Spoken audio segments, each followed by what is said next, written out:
In today's video, I'm going to teach you how to share your Trello board with others.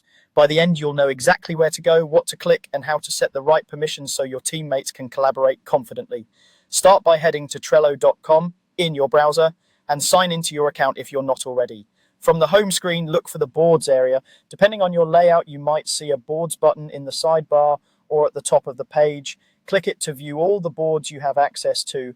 Next, choose the board you want to share and open it. Make sure it's the correct project, since sharing gives people access to the lists and cards inside. It's a good habit to double check the board title and background so you know you're in the right place. Once the board is open, look toward the top right corner. You should see a share button. Click that. If you don't see a share button, click the three dots, sometimes labeled as more or a menu icon in the same top right area. From that menu, select Share. Both paths take you to the same sharing panel. In the sharing panel, type the person's email address or their name if they're already part of your Trello workspace. Take a moment to confirm you've entered the correct address to avoid inviting the wrong person.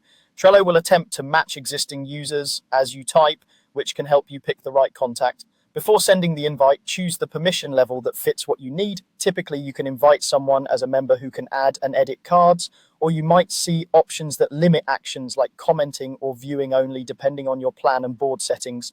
If you're unsure, start with the most restrictive access that still lets them do their job, and you can always adjust later. When everything looks good, click Share to send the invitation. The person you invited will receive an email or notification, and once they accept, they'll appear in your board's member list. If they don't see the invite, ask them to check spam or try resending from the same panel.